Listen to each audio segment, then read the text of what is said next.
ಇಡೀ ದೇಶದ ಸಂವಿಧಾನವನ್ನು ರಚಿಸಿದ ಒಬ್ಬ ಅಸಾಮಾನ್ಯ ನಾಯಕನಾದ ಡಾಕ್ಟರ್ ಭೀಮರಾವ್ ರಾಮ್ಜಿ ಅಂಬೇಡ್ಕರ್ ಅವರ ಕತೆ ಇದು. ಯಾಕೆ ಹೀಗೆ ಕೂತಿದ್ಯಾ ಭೀಮಾ? ಶಾಲೆಗೆ ಹೋಗಕ್ಕೆ ನನಗೂ ಇಷ್ಟ, ಆದ್ರೆ ನಾನು ಶಾಲೆ ಒಳಗ್ ಬಿಡಲ್ಲ. ನೋಡು ಭೀಮಾ, ಹೋರಾಟ ಮಾಡಿ ಓದಬೇಕು, ಇಲ್ಲ ಅಂದ್ರೆ ಜನ ಹೇಳಿ ಅಂತಾರೆ. ಛಲ ಅನ್ನೋ ಮೆಟ್ಲನ್ನ ಹತ್ತಿ ಸಾಧಿಸಬೇಕು. ಓದು ಅನ್ನೋ ಹೋರಾಟದಲ್ಲಿ ನೀನು ಆ ನಿಷ್ಕಲ್ಮಶ ನೀಲಿ ಆಕಾಶನ ಮುಟ್ಟಬೇಕು. ನಾನು ಸಾಧಿಸ್ತೀನಿ. ನಾನು ದೇಶಕ್ಕೆ ಮಾದರಿ ಆಗ್ತೀನಿ.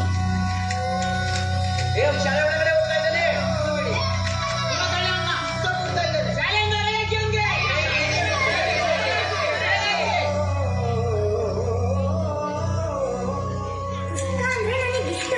ನಾನು ಓದ್ತೀನಿ.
ಯಾವುದೋ ಪುಸ್ತಕದಲ್ಲಿ ಬರ್ದಿರ್ಬೋದು.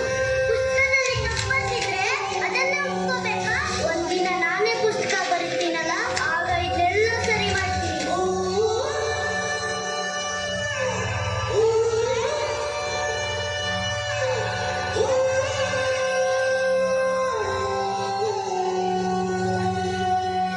ಭೀಮಾ, ಮುಂದಿಟ್ಟ ಹೆಜ್ಜೆನ ಯಾವತ್ತೂ ಹಿಂದಕ್ಕಿಡಬೇಡ. ನೀನಿಡೋ ಪ್ರತಿ ಹೆಜ್ಜೆಲೂ ಅಸಹಾಯಕರ ಗೆಲುವಿದೆ, ನೊಂದವರ ಸಂತೋಷ ಇದೆ, ಇವರೆಲ್ಲರ ಮುಂದಿನ ಭವಿಷ್ಯ ಇದೆ.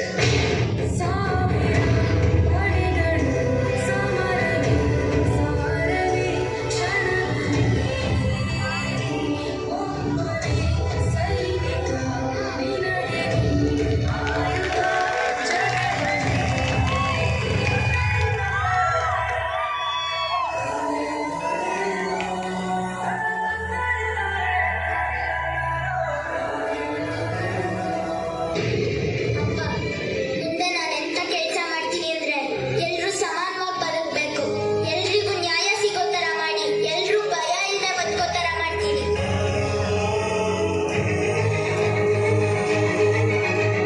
ರಾಷ್ಟ್ರ ಸಂವಿಧಾನಕ್ಕೆ ನೀನೆ ಶಿಲ್ಪಿಯೋ, ದಾರಿದೀಪವೋ, ನೀನೆ ಕಲಿಸಿಕೊಟ್ಟೆ ಸಮಾನತೆಯನ್ನು,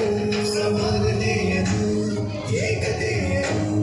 ರಾಷ್ಟ್ರ ಸಂವಿಧಾನಕ್ಕೆ ನೀನೆ ಶಿಲ್ಪಿಯೋ, ನೀನೆ ಕಲಿಸಿಕೊಟ್ಟೆ ಸಮಾನತೆಯನ್ನು. ನಿನ್ನ ಲೇಖನಿಯ ಬರಹ ದೇಶ ಗರ್ಜನೆ, ಒಂದು ಕೂಡ ಭೀಮ ಗರ್ಜನೆ. ನಾಯಕ ನೀನು ಭೀಮರಾವ್, ನಾಯಕ ನೀನು ಭೀಮರಾವ್, ನಾಯಕ ನೀನು ಭೀಮರಾವ್, ನಾಯಕ ನೀನು ಭೀಮರಾವ್. ನೊಂದ ಜನರಿಗೆ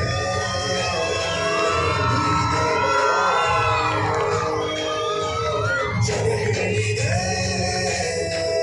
ಜೈ ಭೀಮರಾವ್. ಅವರ ಬೆವರು ಸಮಾನತೆಗೆ ಸಂಜೀವಿನಿಯಾದರೆ ಅವರ ಬರಹ ಭಾರತದ ಸಂವಿಧಾನವೇ ಆಯಿತು.